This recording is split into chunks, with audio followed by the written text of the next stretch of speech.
What I was saying was, this is Women's History Month, and we need to Mhm. get our act together in the house music community to ensure that we give our flowers to the pioneering women of the genre. And the Vintage House Show being the premier show dedicated to the preservation and illumination of the lives of pioneering figures like yourself in the genre of house music, contributing to the culture, and most importantly, contributing to the creativity that is keeping this genre alive and sustainable. So, thank you for joining us here on the Vintage House Show. Absolutely my pleasure. Thank you for inviting me. It's such an honor. Every time I talk to you, I'm so grateful. It's lovely to be here. Well, I appreciate that. I want to give props to, I think it was Disco Tony Shelton, friend of the Vintage House Show and a pioneering figure in promoting house music parties, that just, she basically twisted my arm to say, hey, you got to meet this Paris. She's going to be in town, and, she's doing great and amazing things in the UK. And I said, okay, if you're insistent, Tony, I will take your advice. And then I had the pleasure and honor of literally almost bumping into you at the Chosen Literally. Few Yes. picnic. And ever since then, mad respect and appreciation. Thank you. It's wonderful. Thank you. We love Tony. We miss her. Can't wait to see her again. Indeed, indeed. It's been a little while since I last seen or spoke to her, but I'll be sure to make sure she tunes in to this episode of the Vintage House. And so you're um, 9-ish or so p.m. in the evening there in the UK. Yeah, we are 90 minutes past 9 exactly. Well, we are, appreciative that you stayed up late for us, or maybe this is early. No, We it's a they've got plenty of Red Bull for you in the studio out there. That's my extreme. I tell you, I am not a Red Buller. I have literally just been juice and water, so I'm feeling it. But hey, Uh, the music keeps us alive and awake, so it's great. that's what's up. That's what I'm talking about. Music has its magical effects, particularly house music, on all of us, which is why we love the genre so much. I introduced you, and again, hoping that that was all captured, but I introduced you as a DJ, producer, remixer. It also just so happens that you're a woman, and this is Women's History Month. Mhm. Can you talk a little bit about Women's History Month as a broad topic, and whether that's recognized and celebrated in the UK, or is this just something we're doing here stateside? Uh, Obviously, we had International Women's Day, but Women's History Month is not something I'm aware of we're celebrating too drastically. So I do believe it's just stateside, but we do have constant efforts for more inclusion for women over here. And Yes. I'm blessed to certainly be, someone who is considered in a lot of the inclusion pockets. It's so important for us to be celebrating this because I think, let alone women having a hard time generally in life, just, fighting for equality, but also it's understanding. I think we're in a time now where we're learning that the equality we fought for is a lot of strain on us physically. And I think that now it's about a season of finding how we can thrive in comfort, warmth, and sensitivity. It's a very harsh world at the moment. So I think it's really important now we're learning how to be celebrated, have the equality we're chasing for, but also be allowed to be the women we naturally want to be. So I think that's definitely where there's more work to be applied for sure. That's absolutely a powerful perspective, and one I certainly agree with.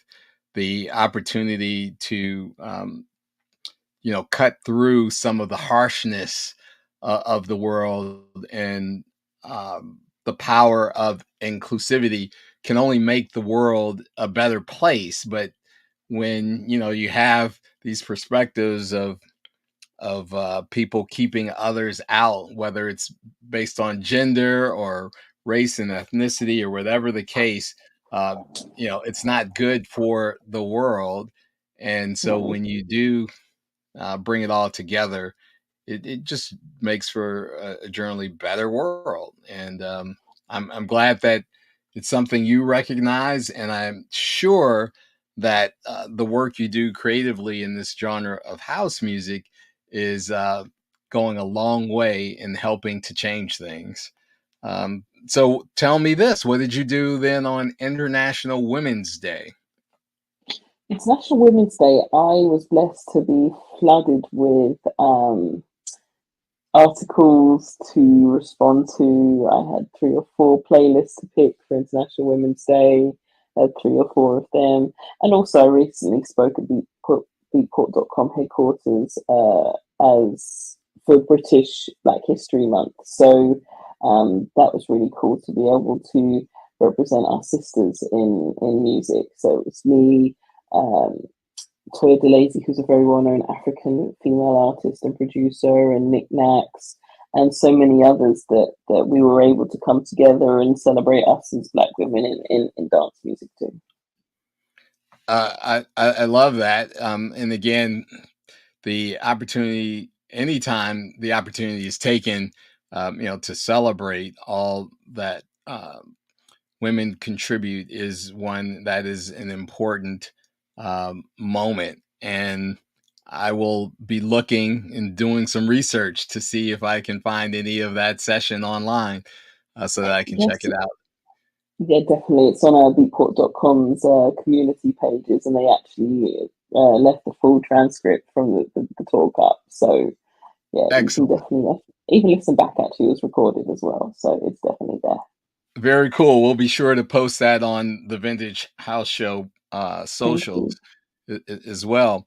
And I left out in my introduction that you also are a radio show host. Can you tell us a little bit about where people can listen to you and tune in? Absolutely. So I've been on radio as long as I've been making music. It was actually one of the very first things I did alongside going into music professionally. And so I'm very lucky to be part of the very brand new Cool Kids on the station that is known as the Boat Pod. So it is a London riverboat that's been turned into a broadcast network. And I've found over the years working in radio, so I've worked for some amazing British and international stations, even smoothjazz.com. And like smoothjazz.com, I was able to blend 2 genres together because I don't just play house music, I play jazz, I play neo soul, all the things that our house music has in it. But I found myself in stations in between having to just play house or just play jazz. And so with being on the boat pod, I'm allowed to play what I want. So I have a show called Luxury Listening, first Thursday of every month, where the first hour is filled with smooth jazz, R&B, neo soul, uh, anything in between, and then the second hour is me in the mix, giving you a fantastic house hour. So I generally believe you can't have the first hour without the second, and vice versa. So I get to do that every first Thursday of the month on the boatpod.com.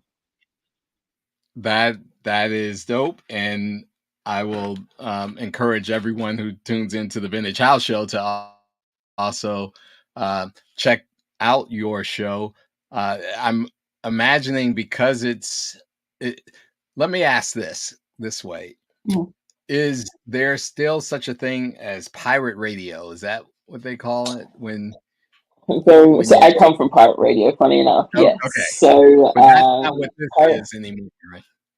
no, no, definitely not. You eventually get, you know what, pirate radio is part of British culture, and I think a lot of people aren't so proud to talk about it. But if you are I know you definitely have something similar, but before you're allowed to kind of earn your stripes to be a formal radio host, you jump on the airwaves, and we were mixing, we were talking, and I was 15 years old when I started on pirate radio. So of course, that's a long time ago now. Now, radio is visual, so all my radio shows are on YouTube. It's a Yes. visual process, not just an audio process, but we very still much have it, and it's a big culture, and I don't think it will ever leave British culture. Well, I appreciate that clarification around it, and again, these are the gems that we love to hear about and understand because there were so many things that laid the foundation for the things we do and love, and so it's important to reflect on those things and never forget where we came from, right? Absolutely, absolutely. The hopping on telephone lines and queuing it into our systems to be able to play the latest records. And everybody text this number and we'll talk to you. It was crazy, and it was like, and my underground DJ name was DJ Passionel, if you wanted to know.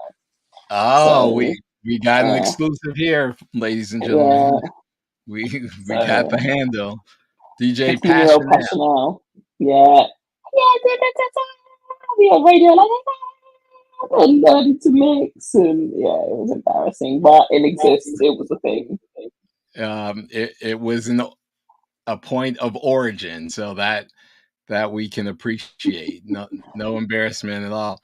Um, so that's a little bit about your journey into the world of broadcast radio, but can you Hmm. talk about your journey into house music? What really drew you into this particular genre? Yeah, so my father collected dance music, and so I've always had an appreciation for the club vibes. But I grew up in the British countryside, so I didn't have the access to the nightclubs that they would have had in the city, and also I was so young. I wasn't. I've always been a music nerd. I went to school, just normal public school, but straight from little, I was always studying music. So I'm a little bit of an introvert. I'm not really a party goer. I'm not actually the most social person either. So most of the time I'd have headphones on. But then, of course, I have to graduate high school, and the first job I got was at the agent of Louis Vega, Dennis Ferrer, and everybody under the sun, DJ Sneak. So that is how you learn about house music. Get a job in the helm of it. Their British representative, M2S, Milk and Two Sugars. I was their intern, and downstairs they had recording studios, and you can imagine what happened next. That's an interesting journey, and I love it because it also casts you in a particular era, right? When things were in a state of, we were well past what many of us have defined as sort of the starting point, which was uh, early 80s in Chicago, in basements. Um, but what was important about where house is today versus where it started is that adoption by so many people geographically. There was certainly club music happening in New York, and the New York vibe sort of intermeshed and intermingled with what was happening in Chicago and Detroit, Yeah, and it took off. It and it's been an absolutely. amazing phenomenon to see it grow, and I love that your story is a part of where sort of that explosion of the genre took Hmm. place. It definitely molded my And ear and so because, as an go ahead. sorry, I'm just saying it molded my ear, being 18, 17 years old working for an agency like that, and already DJing but not understanding really what the mix culture is. I'll never forget, I was DJing in Spain, and JJ from Shifted Music the music producer, he goes, "Who the hell is that DJ? You sound like they're from Detroit or Chicago." And of course, it was little me, and because it's molded my ears so much, so I definitely have a swing that probably wouldn't be identified as a British DJ. So that is exactly what you're saying. It molded the way I play.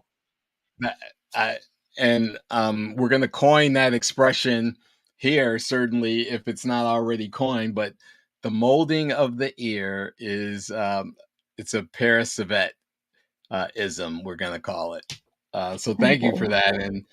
And I'm glad that uh it had that effect on you, and clearly I think that's another reason why sort of the Chicago faction of house has embraced you so well, right? Is because we hear it when we hear you mix. Um, but as an international DJ, what are some of the key challenges you face when performing, stateside or even across Europe?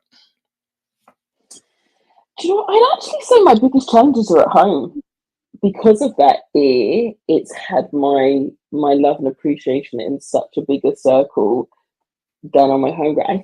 I guess I talk to my friends over there in Chicago, and it's almost like sometimes some of them feel the same. It's like at home they don't understand the bigger ear that comes with uh, you know having the Chi-Town swing, or there's that jack that we don't have here in London. That I really adored Flapjack Records very early on, Yeah, and that built such a sound in me that I never listened to house music the same way again, because it was in such a formative time for myself. I think I was 19, 20, and all the work that record label was doing, because for me, being a jazz head as well, they were taking up jazz records and chopping them up into house music. And I could so clearly establish, and of course, loving the Frankie Knuckles, that full wide spectrum of what comes from Chicago and its house music. Playing at home when we have a very clear London soulful house sound. So here's me trying to play along my peers here, and they're like, "What song is that?" And I'm like playing, I think it's Brian Chambers or Don Swing, all these completely different vibes and sounds that were coming out of the Flapjack camp, or even to go as far as, of course, the Terrys, the Mike, Gershon Jackson, all these different sounds I'm playing. There's nothing to do with British house, where of course we have the West London house scene, which actually I was also taught by as a producer. So we yeah, have our Phil Ashers, rest in peace. We had so much coming out from London, which was the West London house scene.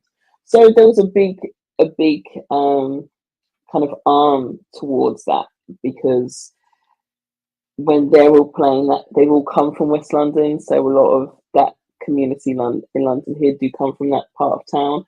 I come from the countryside, but I connected to Chicago. So there's they, a that's the challenge. Is actually at yeah, home. sort of a British Chicago triangle thing going on there. Yes, absolutely, and definitely more of the triangle being in Chicago, even And though I'm born and bred here. well, I'm glad you described that in that way, because I think um, if you listen to some of the shows of some of the Chicago DJs, they'll talk about how well they're embraced when they come to London, right? London, And that exactly.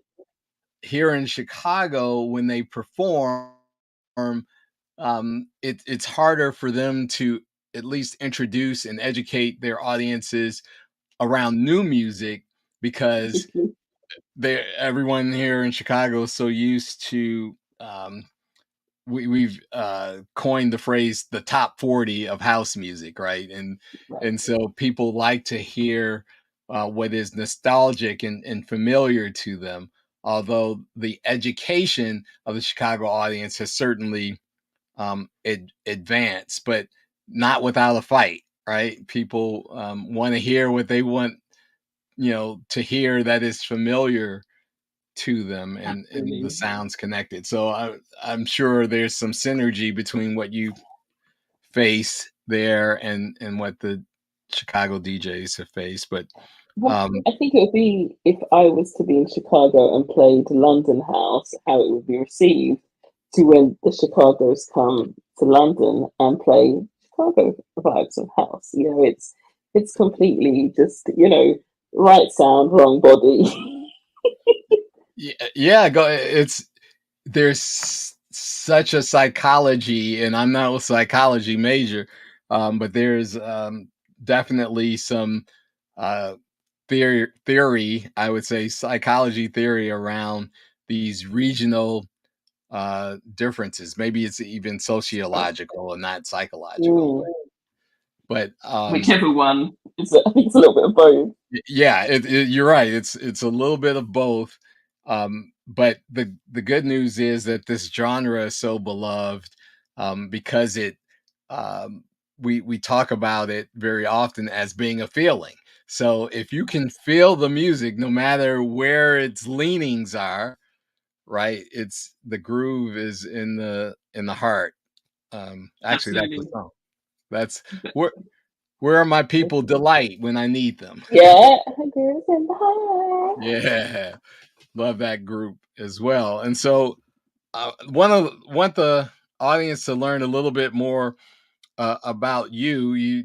Um, talked about your radio career. You talked a little bit about um, how you select and when you DJ and perform as a DJ. Um, talk about the production work that you've done or are doing, and the musicianship. What instruments do you play, and what are some of the projects we can hear you involved with? Sure. So, from I played music and studied instruments from the age of 4. So my kind of leading instrument now would be the piano. But my skill is more in the band arrangement harmonics position. Okay, So um, tell us it's about kind of that. a role in its yeah, it's kind of a role in itself in its musical body. So if I was to be a session musician, you just go in, you play chords and you play solos, and that's great. But from a production standpoint, I'll be hearing, I can hear and program the horns, the guitars, and it's more of a bandstand in my production style, particularly. So that's the position I have myself in, and also tuning vocals, tuning instrument parts. So if there's an R&B record that's a lovely vocal and they don't really have the time to take the vocal back in again, or there's a couple of notes off, I go in and actually manipulate the vocal back in key. So it's all in tune again. So my real skill sets are kind of more in the techniques of like the kind of technicalities behind harmonics and things like that. So that's my production style also. It's all very musical. So I'm a big jazz baby. And so I'm really into like adult alternative, contemporary, jazz, soul, rare groove, jazz funk. That's completely everything I live for. The George Dukes, Paul Hardcastle, Rippingtons, Dave Grusin, GRP records, all these kind of things. So growing up and studying that music, it had me in a position to really build very musical house music. And it's constantly evolving, I think. All the projects you find me on, I had my first album in 2018, Celestial, but you'll find probably about 80 records before that came out, a combination of remixes from working with Glenn Underground, releases with Terry Hunter's Tease Box. I've always been associated with Chicago and music forever, Abica Soul and the Afro kind of sound.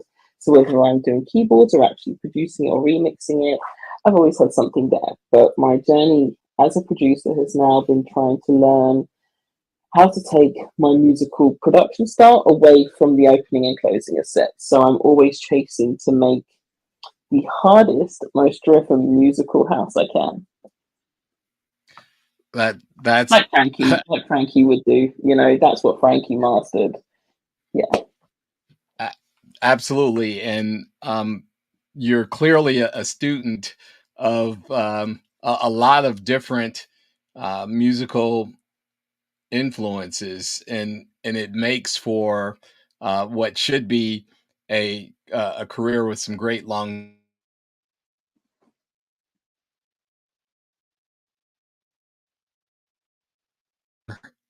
You you did one of your breakthroughs. You had a discography of about 80 uh, releases that you touched. Was that accurate? Did you hear Yeah, that right? yeah, Yeah. And so it um, proves my point that I was making about the opportunity for you to have a long career in this genre. Um, so I'm curious, what do you envision being that thing which would be the crown jewel for Paris? What project? What kind of impact do you believe you could have in house music or in music in general? it's really interesting you say that. So one thing about me is I'm a very deep thinker. As I said, I'm a little bit of an introvert. I have a when I was younger, I had a very loud personality, but as I've got older, you go through phases. I think as we grow, and with that, I've learned a lot of gratitude to be able to be who I am and do what I do because the industry is. I think I mentioned it before. It's very harsh and it's very loud, and at one point I would have told you I want to have this, I want to have that, I want to have that. And now I'm in a position where I think everything's attainable, but when we don't know.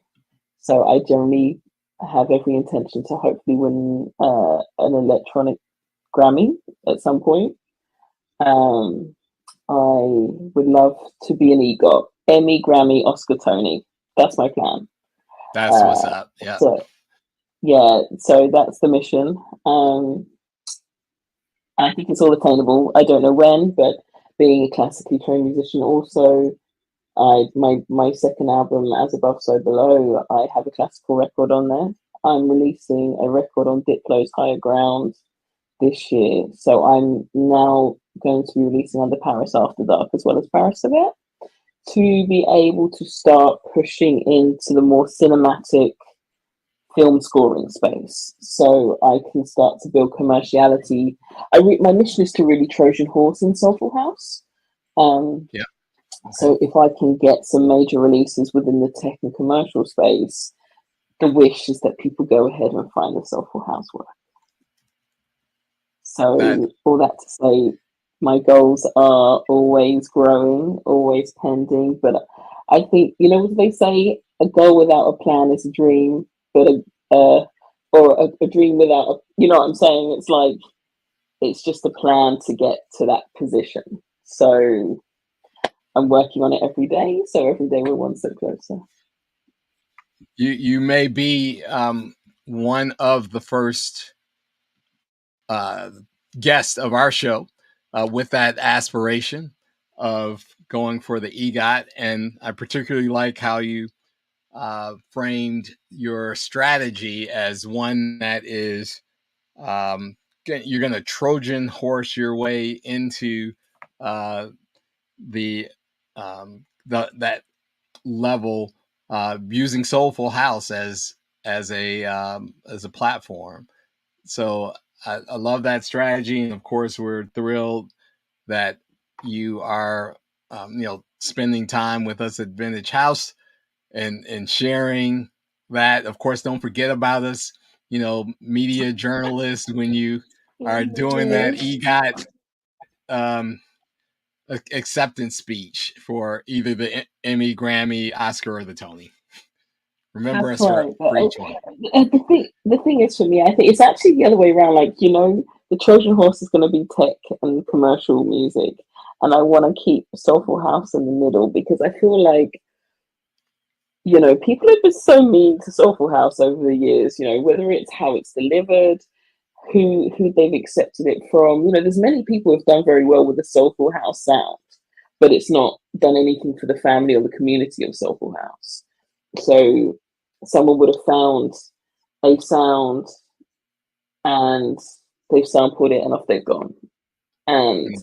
what has that done for the community in a sense? And I think that's what I really hope to do, is to be a beacon. You know, it's like I don't want to make it and then leave the village burning. You know, it's like I see so many producers coming through, and you know, no one owes anybody anything. May I just add, like, it's not that anyone has to, but I've seen so many producers, you know, disappear, pass away, and I just think, gosh, you know, some of this music is so beautiful, and I've been on a mission this year to work out why it remains unloved, unclarified, and uncalculated, and because I feel like we do deserve more for our music. You know, there is. I'm in an amazing position to see the bigger part of the industry, whether that's part of the R&B community or the tech community, whatever it may be, classical, and I see how much Soulful House doesn't get. So I'm kind of on. I've been speaking with people at Spotify. I was at a Brit Award party the other day, which is like the British American Music Awards, Yes, and we had a particular party just for songwriters and music producers, and I was able to really talk to a lot of people who have some major weight. You know, and it's asking the question, why not Soulful House? Like, why is it not deserving major playlisting at Spotify? You know, yes, of course it does, you know, if everyone wants to say we're underground forever and it's damaging the culture, but I'm 34. I don't see hundreds of 34-year-olds in our community, and that for me I find is a problem. And yeah, because it's a sound that deserves to go on forever. And so while I'm here to respect those that are so warming to me and have shown me the way, the least I can do is use my 20-year kind of God willing bonus to try and enhance the business around our music. And so that's why I say Trojan horse. It's to more, if I can find the answer to what we're missing, to hmm, mean that the people after me who find passion in the sound, who generally love our beat ports and our track sources, and we come together and they go to the chosen few, and you know, there's an actual lineage of of kind of a timeless sound that it actually deserves, because that's what it is. It's timeless music. it You can is. listen to It's evergreen. something evergreen, you know, made so long ago, and it doesn't sound old today. And so why is it not, you know, we don't have our producers on the all music playlist. You know, we there's so many parts of the music business that, you know, and Terry said it himself when he was at the Grammys. He said we have so much work to do, that when he was in that room there was so many people we don't know. And that's what I see, not being in that room but being in different parts of the industry, that there's still so much unknown and untapped. But then again, so much music comes out. Is it possible? But we have a saying now, Delulu is the Salulu. So if you're delusional enough, you will find the solution. Yeah, yeah, no, that's real, and it definitely resonates with me. I don't, well, I guess I do often enough talk about it on the show, but besides being a DJ myself, one of the things I recognized as the genre was evolving is that the the people who were creating were not known, right? The names, Yes. the tracks, the releases were sort of faceless. And so I stepped in the gap and became the genre's first publicist that was dedicated Right. to making sure the media mags all recognized and wrote about the people that were creating. And so I was pitching Mhm. everyone from, Billboard and Street Sound and Mix Mag and DMC and all of these media outlets that were claiming to cover the genre, but were missing this whole segment of people Right. who were creating amazing classics, right? And so that's how sort of I came into my own, if you will, within Wow. the genre, and still doing a little bit of that, and representing like the Chosen Few Picnic as an event platform, and ensuring that gets the kind of coverage. 45,000 people coming together to listen to this music and to celebrate it in such a peaceful, unifying, beautiful way, right? It's newsworthy, particularly Absolutely. as you said at the beginning of our conversation about how harsh the world is. Well, let's replace some of that harshness with the beauty that exists, particularly as it relates around this genre. And this is it. And I definitely think I'm making waves. You know, Beatport made me one of their Beatport 20 artists, their Beatport XX artists. Now, mind you, Beatport doesn't have a soulful house category. So I'm for them to line me very next aware. to Yeah, Armin van Buren, you know, on a stream, you yeah, know, and I'm looking like, you know, all the other artists, they had management, everything. Of course, I've got none of that. But they go, we adore your authenticity. And they said that, you know, my set particularly gave the party a different sound. They said it was warm, it was friendly, and it's like, wow, you know, I got to play our brother Mike Dunn on there. I got to play Tracy Hammond, DJ Spen, you know, everyone, yeah. Louis, The and soulful at at artist. Beatport's 20-year birthday party, and you know they're releasing a mini documentary on myself when my album comes out, and it's and I believe that is part of the work that needs to be done. It just needed, I feel, someone to, you know, I feel like a lot of our creators, particularly of, you know, over in this side of, because I can't talk, you know, for what happens in other places, but in England, a lot of our creators, they make their music. I'm not knocking them for this either, but they make their music. It goes on track source another day, and it becomes a process. And with after releasing my first album, it was number one for 5 weeks Yes. on track source, and I Kudos. realized, thank you, but Yeah. nothing happened afterwards. Yeah. There was no show, there was no bookings. Now, mind you, you know, you can be in the wrong company, but it was more realizing like if there was any other genre, is that kind of what would Right. happen? It's head scratching, right? It's baffling. Yeah. So I made it kind of my mission, and poor Spen, bless him, he's been working with me in kind of almost holding the fire down a little bit because I'm like, right, I'm gonna, and he's had to deal with me for the last month. And Mike and Gershon, these gentlemen have had this little firecracker going, right, I'm gonna do this, I'm gonna do that, and they're like, be careful and let us know how you get on. Because it's just me Yeah. going out and Yeah. trying to work out how, and you know, I say these words to Spen and Gershon all the time, like when I release this album, I'm not gonna have it happen to me what happened to the first one. Again, no one's gonna go through that. But it's Yeah. just understanding that we can't just keep releasing Soulful Right. House. Yay, it's going great on track source. Where's been the PR campaign? Where is it? I'm glad And you it's like, said it. you know, I we need to I ask for think the more. time, yeah. I think it's time we get back to what I've always framed it as, the business of house, because it's beautiful that we invest so much energy in the creation, right? and Right, and and the passion that is poured into what is created.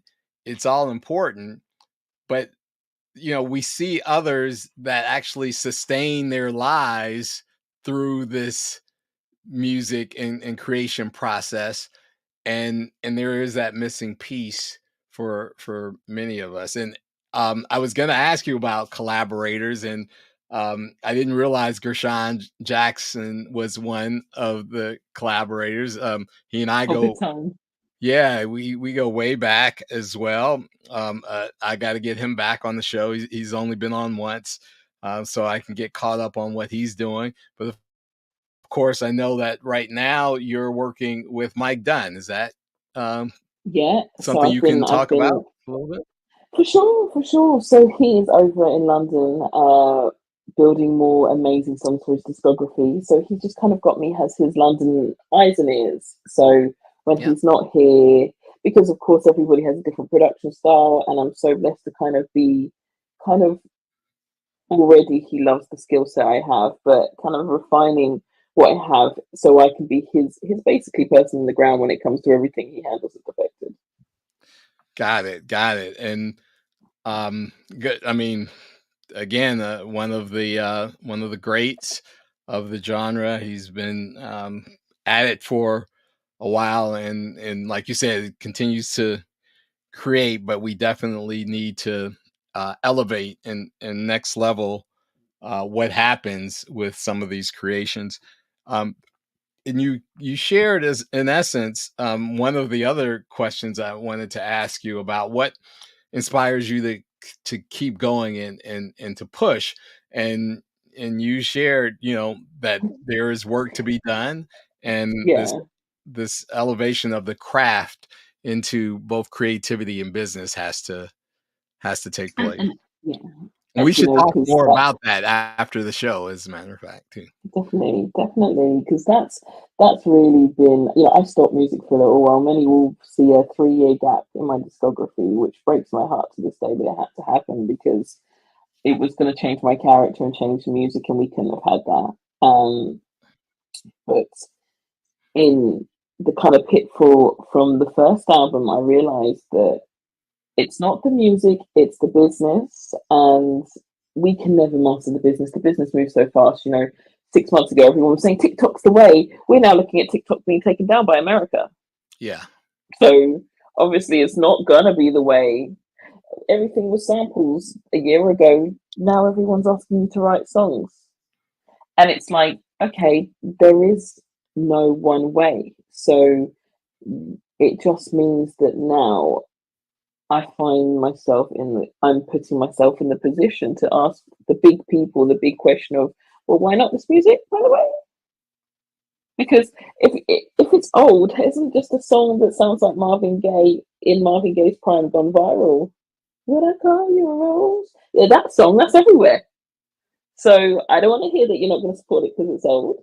Good music is good music, and that's the bit that I'm really now kind of, that's what inspires me. Like, as a mother, I want to ensure that if my child wanted to make music, they never go through what I've had to go through, and that's whether it's working with other people, working as yourself. I've done nothing but put in hard work, and it's not very inspiring, particularly being one of the few women who has really, pushed myself in that. And I feel very lucky to have people like Sean, Mike, and Spen to really sit behind me and it almost like hold me up because it's Yeah. hard. And the amount of times I've been like, Yeah, I it's can, exhausting. and yeah, It can and of be. course we affectionately call him GJ. He'll be like, no, with his big booming voice, no. He'll be like, come on, you know what to do, and he'll help me have that little bite, that little fight. And of course, Mike literally has his hands on the ground here in London, so that's why he physically was like, you here now with me for a week, and that's been everything. It's been so inspiring for me. And of course, Ben's very much like, if you've got the music to make, let me know who it is, let's make it happen. So of course I'm reaching out to the artists and Spen's ensuring that the business is tied up with the artists that I'm working with, and it's just it's a wonderful storm between the Uh, three. it does sound like a perfect storm. I'm going to call it out though. It sounds like a perfect storm of men allies, male allies. Talk to me about the other women in the genre that you've had an opportunity to collaborate with or aspire to collaborate with them, Sure. and who are some of your idols that are women in the genre? So funny enough, I recently just answered this in an article because it's actually about 7 women in Chicago who are my closest sisters. So of course I met Laurie in person last year, and what a beautiful, warming soul, to talk with her and her journey. Seeing her opening the picnic last year was just so inspirational, and her spirit and energy is something that I don't feel often as a woman in the business. Yeah. It from sometimes, and I'll say it, and of course I'll probably get told off for this, but a lot of the time from women to women, it can be a little hostile, because it's just hard out here, and I get it. Certainly, But certainly. It's a So reality. again, yeah, It, yeah, yeah, it could be a little, I, spiky, yeah, but of course, I like, got a good picture of the three of us. I think from the picnic. I got to make sure I share that with you. But it yes, embodies, I think, the spirit that you're describing of the it positive was just, spirit, right? it was so positive, and of course, Yeah. there was, I'm trying to remember now. I might have to let me just quickly get the article because I don't want to miss a name because these ladies are so just beautiful spirits, and I really feel like uh, bear with me. Let me just open it up because And I and and, literally had. and so I probably distracted you from thinking of that list, but as you also look for those names, I'm gonna ask you about your projects that are imminent and where our audience can check you out. So I want you to drop your socials and your URLs and the uh, the Beatport profile as well when you Absolutely. think about some of those women. Hold on, here we go. I think I've got it here because I'm trying to remember them out. Here we go. So, of course, we've got Miss Nikki Divine, Nikki Foxy Divine, Celeste, yeah, Celeste uh, Alexander, yeah, yeah, Foxy, of DJ course, Laurie Fox, Brandt, yeah, yeah, and DJ First Lady, like in Chicago. Chris, They yes, are my girls, like just forever over the years. You know, when I was 19, Brett was a big supporter of my edits and introduced me to Terry. That's how I got to know Terry. And of course, I met Miss Nikki. So it was just like from then. So I was 19 years old. We've all been looped. I'm 34. How many years is that? that. It's like, Well, we'll do the math. I'll let you do the math rather. I won't do that math. for real. And then, of course, you've got Mickey Affleck in Chicago. So she is to the point she's Corel, my son, Corel's godmother. She's like, "Where's my baby?" Awesome. I've Yeah, known her for so many years. And then, of course, family. we've got Regina Washington in Chicago as well. These are women that it's not even particularly, obviously, with Mickey, we've DJed together, we've collaborated. That Yes. is a very strong production connection as well as, sisterhood. But all my girls in Chicago, it's just sisterhood, like, tagging each other on Facebook, chatting away. Most of it's been online over the years until, of course, I came to Chicago a few years ago and, got to really vibe with them all in Terry's basement and then in different Yeah. clubs around the Chi. And, it was great. It was great. So, but then, of We course, I work with other. go go ahead. I'm sorry. Yeah, sorry, yeah. Then I work with other women as well. So I've got a friend, Sasha Gigi. She's an amazing London female producer who Okay. loves my technicalities, my skill in the technical side of production. So she has lots of ideas, and she was like, "Paris, let's come together and make something really technical, which I can do." So that was really cool. And yeah, and of course there's lots of British DJs as well, but it's great. Well, we know that at least those who listen to this conversation should know how easy it is to get to know Paris Cesvette. And I'm sure there are those who are learning or interested in learning more about you, are curious about what advice you would give, whether it's to women or anyone interested in pursuing uh, the genre and becoming a creator. What advice would you leave with them? Do you know what? I'll give this in multiple factors, I think. So my advice to women is trust in yourself and you know what? Support other women. I think one thing I love being in this position as a producer is able to support so much female talent. Oh, let me shout out Tracy Hamlin on that note too. Um, and Hannah Kamo, the female singers I work with, there's so many as well, so I know I'm missing some, but particularly Tracy. Supporting other women, she's your sister. It doesn't matter. It's hard for her too, and I'm really focused on that. Like a lot of the time, if I do receive hostility from a lot of women, I actually show more compassion than not because I know what they've been through. You know, I've been there. You know, you imagine you're there to work and someone's presuming that you're there to chat up their husband. It's like, no, Yeah. no, I'm actually here to work, Yes. and your husband is my colleague. Yes. And so, with that, I'd say it's so hard for women in this business, and be gentle with yourself. Know and upskill yourself as hard as you can. And that's one thing I've really prided myself in is upskilling constantly, all the time, being the best at what I do. So when someone says no, there wasn't a lot of, there was a very valid reason why no, because I will guarantee my skill was nothing to do with it. So I think all women need to do their best. I know we can be stuck with finances, resources, or whatever, but the good thing is with music production, it's free to learn.